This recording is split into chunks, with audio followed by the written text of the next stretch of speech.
Alrighty, guys, thanks for joining me. This is Zero Steiny Jester. We are looking back at Lords of Fate here and deep delving into the last character that we have to go over. This is the trickster. This is the underhanded rogue. The man who breaks all the rules of the game. Welcome to Sly. So Sly, as you can see, comes with 24 hit points or life points. He's a halfling rogue. 2 black extra fate decks and 1 extra green fate deck. So he'll be doing some underhanded, dirty tactics, sneaky things. Let's look at his special power. When Sly takes damage, he takes 1 less point of that damage to a minimum of 1. And his action is to deal 1 black damage to an enemy and poison them. So for those of you just joining this, poison is an ability that the black fated enemies have. And every time someone that's poisoned activates, they will take a point of damage until they're healed. So the white fate will heal the poison. The black fate deals the poison. So Sly can activate his little power there, poison an enemy, and if it doesn't get any healing, eventually it will die, succumb to the poison. So should be interesting to see. Now, as I mentioned in the last episode, when we deep delve into Sapphire, I'm not going to go ahead and spend the 4 to 6 to 8 hours putting all the cards together. I'm just going to give you the generic black and white cards, so apologize for that up front. But figured it would save a lot of time because my effort and resources right now is all about finishing the cards, getting them finalized for our first playthrough, and not spending time creating cards that are probably only used just for these one videos. So spent a lot of time doing the Grey Rock and Vorhard and Sapphire cards, and as close as I am to getting things ready for our first alpha test, I don't want to spend a lot of time doing that. So anyways, let's move on. We looked at this, of course, that is his, we looked at this last episode as a preview video. And this is, of course, his Sly action. Comes as a default card. The skill costs 3 black fate to bring it in. And you can gather 1 black fate with it. Place your initiative card back in the draw pile, then discard this card. What? That is, oh my gosh. He can actually get an extra activation if he wants to get back in the initiative. Wow, that seems really broken. I don't know. Let's move on and look at some of his other attacks. I do have quite a few cards, so I'm not sure how much we'll talk about each one, but give you something to look at least. Let's look at, of course, why do these keep coming up over here? I want them to come up over here. Let me see if I can fix that here.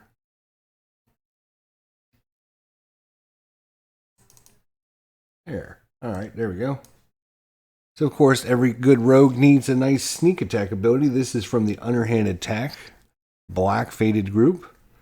The skill costs 2 black fate, or you can gather with this card for 2 black fate. Double the damage of a weapon attack you just made. Sneak attack. Of course, everyone needs a nice sneak attack for a rogue. So it's a skill card. Double the damage that you just did with a weapon attack. So it does have to be a weapon attack to be able to do that. And he actually has an interesting little way to set things up on his weapon attacks. So you can see this is part of his core cards. It's just simply a dagger. It's a weapon, one-handed. Part of his core set costs 2 black fate to bring it into play, or you can gather 1 black fate with it. Action, do 2 black damage to an enemy. Use, if Sly has another dagger in play, you can attack with that weapon while they cost an action. So he has several of these cards in his core deck. If he can get both of them out, he can actually, for 1 activation, use both of his daggers. So super cool power there. Let's see what else we want to share with you guys here. Let's look at the Underhanded Scoundrel. It's from his base set, 2 cost black fated ability, or you can gather 1 black fate. Use when this hero takes damage, deal 2 points of black damage back to that enemy. Underhanded Scoundrel that he is. Always stabbing people when they stab him. So nice way to for the rogue to get extra damage done when he's not his turn. Let's look at another one of his core items. It's called, of course, the Skeleton Key, which every rogue needs. It's 1 cost item equipment. It costs 1 black fate to bring it in, or you can gather black fate, 2 black fate with it. Action, draw 2 cards and discard a card. 2 cards and discarding a card. Pretty cool. Let's look at Deception, another card from the Underhanded Attacks group. 1 black fate cost skill. Of course, you can gather 2 black fate with it. When an enemy activates, you can place 1 of your target cards on top of the target deck. So why would he want to do that, knowing that if he puts his card on the top, the enemy is going to be targeting him? Well, that's a great question. Now I just have to find the card that goes with it. That's not the right one. Sorry. Where is it? Bum. Where is his? Oh, here it is. Also from the Underhanded Attacks, which kind of synergizes well with that card. Uncanny Dodge, 1 cost skill. You could, of course, gather 3 black fate with it. Really tempting option, but if you use it as a skill, choose an enemy target until the end of the round. You take no damage from any of their attacks against you. So you can see the combination, the synergy there with Deception and, Uncanny Dodge. You make an enemy, you resist an enemy's attack, and then when that enemy goes to activate, you play your Deception on it, and it targets you, and then you don't take any damage from it. Oh, what a tricky little guy. What a tricky little guy. Let's look at his, it's doing it again. It's popping up on the wrong side. Let's see if I fixed it again. All right, there we go. The Blinding Sword, it's a 2 black fated cost item weapon, and of course you can gather 2 black fate with it. Action, deal 3 black damage to 1 enemy, and that enemy gains the ability Blind. Blind enemies do not damage you if they target you. So again, able to get that card on top if you used your Blinding Longsword. Another way for Sly to not take any damage from that enemy. Blinding him and then putting his initiative card on the top. Or, I'm sorry, his target card on the top. Super cool. Let's look at some skill expertise. This is part of his core set.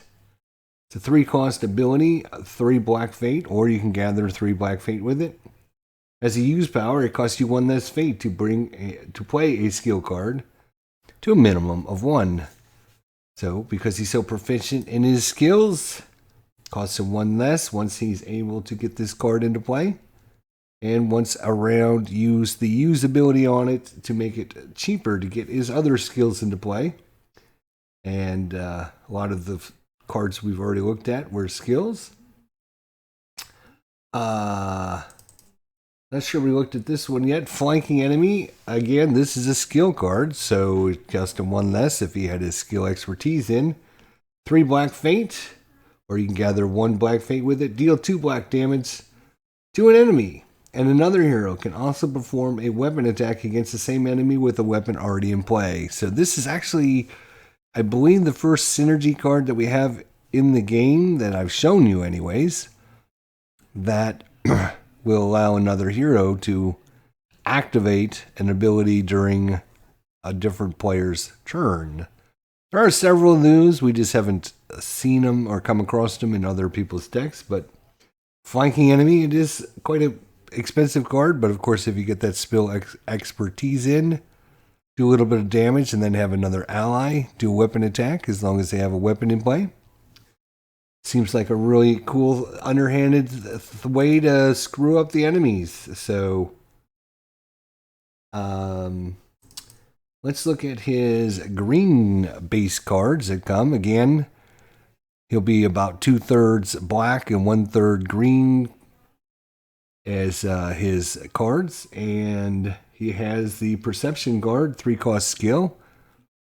Discard an area event card from play. So when those nasty area event cards come into play, he can use his Perception to discard it, which might be very, very helpful depending on how bad the area event is. And there can be some pretty non-helpful ones.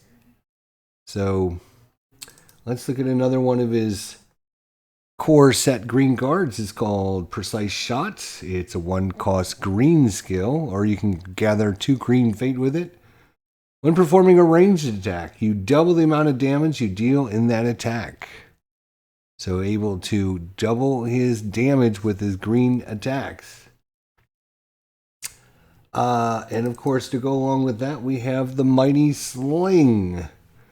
This is from the Natural Deception green group. It's a 2-cost green fated item weapon, or of course you can gather 2 green fate with it. It has the ranged keyword. Action, deal 2 green damage attacks, damage to 3 enemies, and it has a use ability on it. If any enemies are defeated with this attack, do this attack again. Wow, super good to get that in. And if you have a couple weak enemies and can take one of them out with the sling, then you get to do the attack again. Let's see, what else do we have? Oh, of course, we have the Trick Shot, which is under the Natural Deception green. It's 1-cost green skill, or you can gather 2 green fate with it. When using a ranged weapon attack, have that attack hit 1 extra enemy. So if you're attacking 1 enemy, you would then attack 2. Or if you're attacking 3 green enemies, you would attack 4. I'm sorry, if you're attacking 4 enemies, you would attack 5. So, Trick Shot with his Natural Deception cards. Let's look at another card. We haven't really showed too much about this going on so far, but here's the Greedy Attack. It's a 1-cost green skill. You can gather 1 green fate with it. From the Natural Deception group, deal 3 green damage to an enemy with the Loot ability. So there will be enemies that have Loot as a keyword on them. And when you kill that enemy, then you get to draw a Loot card from the pile as a reward for killing that enemy. If this attack defeats this enemy, do this attack again. So another way for him to get this underhanded, sneaky, devilish pause into doing multiple attacks again by defeating enemies. Let's see, what else have we looked at yet? Natural Deception. Again, this is part of the Natural Deception group. It's a 2-cost green skill, or you can gather 2 green fate with it. When a new area is put into play, you can make the explore value of each of that area either 1 or 5, your choice. Oh, wow, that is so cool. Can't wait to see that one in action. So, again, let's say you went to an area such as the Bubbling Water, which has a default of 3 explorations, which means basically 3 rounds that you'll be exploring in that area. And if it's super bad, he has the ability to change that number from either 1 or 5. So if you end up going to a good area, he could extend your stay in that area. If you end up going into a bad area, you could end up exploring it much faster this way. Natural deception, super useful, super good power. Of course, he has survival. Also from the natural deception, it is a 3-cost green ability. And it has use, discard a card and restore 2 life points back, which kind of synergizes with his other card where it allows him to draw extra cards. And if he draws 2 extra cards and then he's able to discard a card, he can earn restore 2 life points back. Super helpful for keeping him alive and healthy. And to go along with his other loot card, I'm going to bring it up over on this side, hopefully this time. There we go. Of course, Sly is the Master Burglar. It's from the Overly Sneaky group. 2-cost black ability, or gather 1 black fate. Has a use ability on it. When a loot card is drawn, you can draw 2 cards and choose one of them and discard the other one. So, try to get that extra better loot. The Master Burglar, of course.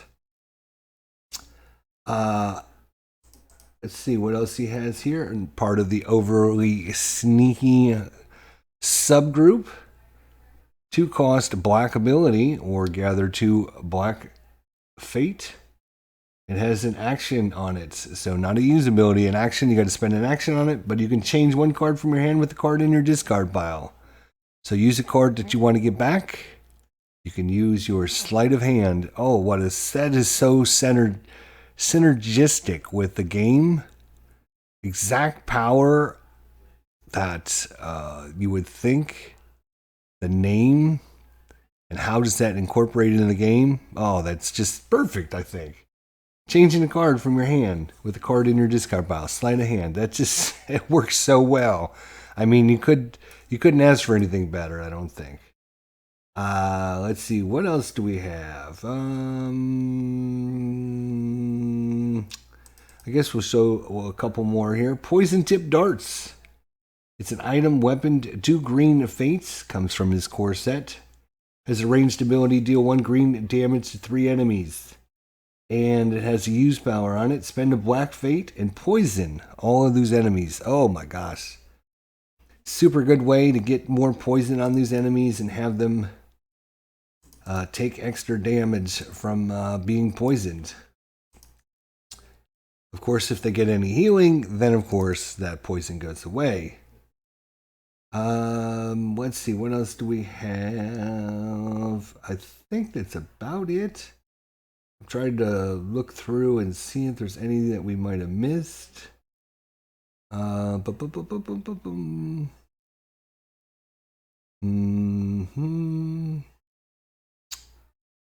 think, last but not least, of course, what trickster wouldn't be around without some smoke bombs? It's from the Underhanded attack group. It's a 2-cost black fated item weapon, or gather 2 black fate. Has an action on it, do 2 black damage to all enemies in play. And discard this card unless you pay 2 black fate. So, if you want to keep this around, you're going to need to spend some extra black fate on it, but so it's some nice 2 points of black damage to all enemies in play. So you might want to keep it around if you're being swarmed by a bunch of enemies.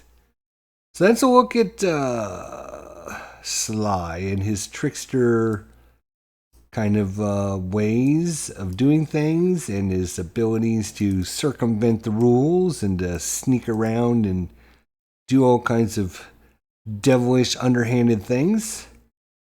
And so that's a look at our 4 core heroes that we're going to start the game with. I will give you a sneak peek. I am currently in the process of maybe trying to come up with a couple extra characters so we can mix and match and bring characters in and out. But right now I'm just working on just getting these 4 up and get all the cards printed so we can try out the game.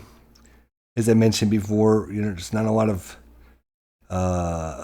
time to once you play test a couple times and realize, oh yeah, this is way too, this is going to cost more fate. It's way too powerful. Or, oh my gosh, none of the heroes have any fate and they can't do anything and blah, blah, blah. Or, oh, they get too many items in play and it's just turns into just too many ways to just do damage. I just, alpha, so it's going to take a while to kind of fine-tune everything, get it to a good place.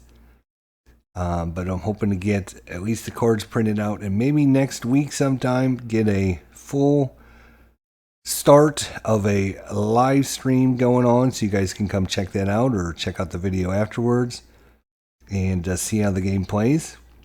Because there's a lot of cards we haven't talked about, I haven't shown or anything. I want it to be kind of a surprise for you guys. But like I said, I was working on some other heroes just to kind of give them, give us some variety and stuff. So I think I'll just throw this out as a quick little tease here. We have another hero in the works. In the background, Valtier, the Human Sorcerer, comes in with 22 life, 2 yellow and a black. Valtier cannot gather fate from cards. What? He can't gather fate. Oh my god, this is so broken. Instead, he gains 2 hero fate each activation. So I wanted his special ability to fit in with sorcerers and their kind of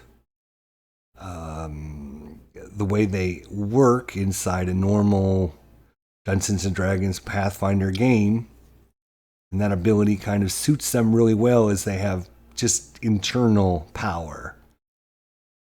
His action is to deal 1 damage to himself to gain a fate as well. So it'll be interesting to see Valtier, who cannot turn in cards for fate. He's completely reliant on his own powers. So that'll be very interesting. But I will say he is going to come with the cards that he will decide his bloodline on. And the cards that he chooses is going to be change how he is going to play, whether he chooses a demonic bloodline, a wild magic bloodline, and a draconic bloodline. So it'll be super cool to get Valtier and show you guys his stuff once he is done. So anyways, that is a look at Sly, Sapphire, of course, Greyrock, and Vorhart as our 4 main heroes. If you have any thoughts, questions, suggestions, ideas about things, let me know in the comments section down below. And of course, give us a thumbs up and show us some appreciation. Let us know you're following along with things and you're interested to check out the live stream. And hopefully we'll get that done sometime this coming week as our alpha build is ready for testing. Again, don't expect miracles. I'm sure there's things that are not going to be working correctly. There's going to be issues with not enough fate, too much fate, not enough cards, too little cards. All kinds of things, everything you think of in your head. Oh, this sounds really good, like it's super good power. And then you play it and it's like, it doesn't really do anything. Or you think, oh, this is kind of just a generic little power, like, we'll just say, let's see, what's a good example? Like spell cantrip, right? So, oh yeah, well, just 1 cost ability to do 1 extra point of damage. Oh, that's no big deal, right? And then you find out, oh, that is super powerful, right? Because just being able to do 1 point of damage each round for free against enemies, that seems like a really good thing. So Anyways, we'll get to test it out a couple times. We'll get to see things in action. You'll get to see all the cards, and you'll get to witness the game format and see how everything plays. So hopefully you'll be able to stop by and check that out. In the meantime, I hope you enjoyed our look at Sly and the Halfling Rogue and his devious ways that he can manipulate the game using his roguelike powers. Do you think he'll be a good addition to the group? And what do you think of his actions and powers so far? And we'll talk with everyone later this week when we get our first live stream scheduled for you guys. And hopefully you'll be able to come out and check it out. All right. Until then, we will see everyone next time. Thanks so much for watching. Again, if you appreciate it, if you leave a like, if you enjoyed this, and a comment down below, I'd appreciate it. And we'll see you guys next time. Thanks for watching.